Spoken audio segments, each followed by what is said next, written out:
Hello बच्चों, कैसे हैं आप सब। क्या आपको भी कहानियां सुनना बहुत पसंद है? तो हम लेकर आए हैं ना आपके लिए इजी शिक्षा पर। हम आपके लिए लाए हैं आज फिर एक नई कहानी जिसका नाम है जादुई बौने। तो चलिए सुनते हैं। बहुत समय की पहले की बात है। एक गांव में 4 जादुई बौने हुआ करते थे।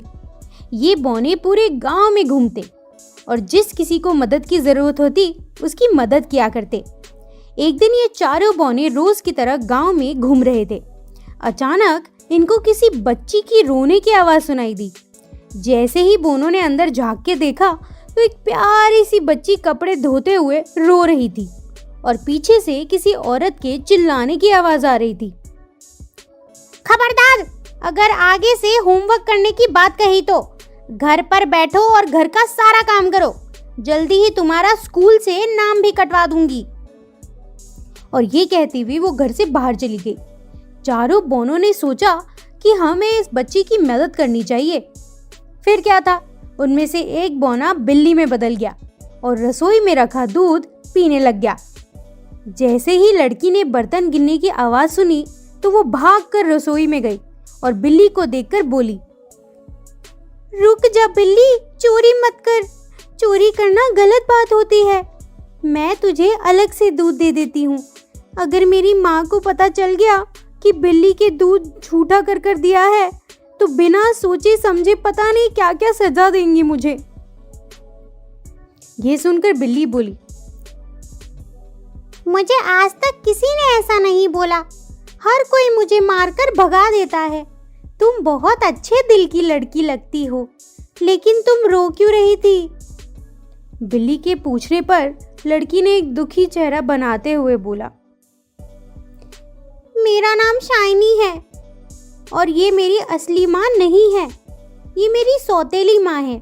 मेरे पापा काम से अक्सर बाहर रहते हैं। माँ मेरे साथ बहुत बुरा व्यवहार करती हैं और पापा मेरी बात तक का विश्वास भी नहीं करते। इसलिए मुझे मेरी माँ की बातों का बुरा लगता है। अगर मेरी असली माँ होती तो मुझे इतना बुरा भला कभी नहीं कहती और मुझे पढ़ाई करने से भी मना नहीं करती।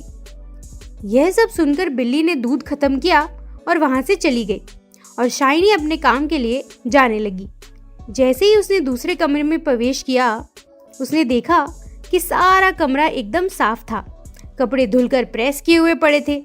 कमरा एकदम साफ था और ये देखकर शाइनी ने बाकी के कमरों की भी सफाई कर डाली। कुछ समय बाद जब उसकी माँ आई तो घर का बदला रूप देखकर वो हैरान रह गई। उसे विश्वास ही नहीं हुआ कि ये सब काम इतने कम समय में कैसे हो सकता है।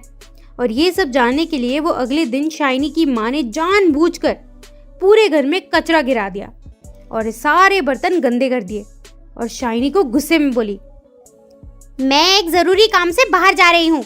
अगर ये सारा काम 2 घंटे में पूरा नहीं हुआ तो आज रात को खाना नहीं मिलेगा। और ये कहकर वो वहां से चली गई। अब शाइनी बहुत डर गई थी और जल्दी में घर का सारा काम करने लग गई। ये सब चीजें जादुई बौने देख ही रहे थे और उसी वक्त शाइनी के हाथ से कांच की कटोरी गिरकर टूट गई। और ये सब देखकर शाइनी समझ गई थी कि आज रात उसे भूखा ही सोना पड़ेगा। कुछ देर बाद वो बिल्ली फिर अंदर आई और बोली, आज दूध मिलेगा शाइनी? शाइनी ने अपना दुख न बताते हुए बिल्ली के लिए पूरा दूध डाल दिया और अपना काम वापस से करना शुरू कर दिया। अब यह सब शाइनी की सौतेली माँ देख रही थी। उसने देखा कि जब तक वो बर्तन साफ कर रही थी पीछे से कुछ बौने आकर घर का सारा काम कर रहे थे। वह सोचती है कि क्यों ना मैं इन बौनों को पकड़ लूं, लेकिन जैसे ही वह उनको पकड़ने के लिए घर में आती है उसे कोई नजर नहीं आता, लेकिन पूरा घर साफ हो जाता है। यह सब देखकर शाइनी की माँ को बहुत गुस्सा आता है और वो गुस्से में शाइनी की पिटाई करने लग जाती है। बता, कौन है वो बौने? बता, कहाँ है वो बौने? मुझे कुछ नहीं पता माँ, आप किसकी बात कर रही हैं? मैंने तो एक बिल्ली को दूध पिलाया था। लेकिन उसकी माँ ने एक भी बात नहीं सुनी और शाइनी की खूब पिटाई की। ठीक उसी वक्त शाइनी के पापा आते रहे और यह सब देखकर उसकी माँ को बोलते हैं, मैंने कभी नहीं सोचा था कि तुम मेरे पीछे इस बच्ची के साथ इतना बुरा व्यवहार करती हो। वो तो अच्छा हुआ इस बिल्ली का जिसने मुझे सब कुछ बता दिया और आज मैंने सब देख लिया है कि तुम शाइनी के साथ कैसा व्यवहार करती हो। और आज के बाद अगर तुमने इस बच्ची को हाथ भी लगाया या पढ़ने से उसको रोका तो मुझसे बुरा कोई नहीं होगा।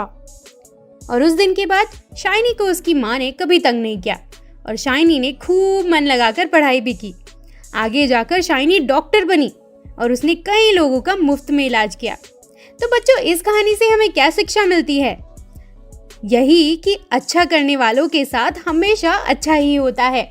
तो आप भी अच्छे काम कीजिए, लोगों की मदद कीजिए, आपके साथ भी जरूर अच्छा होगा।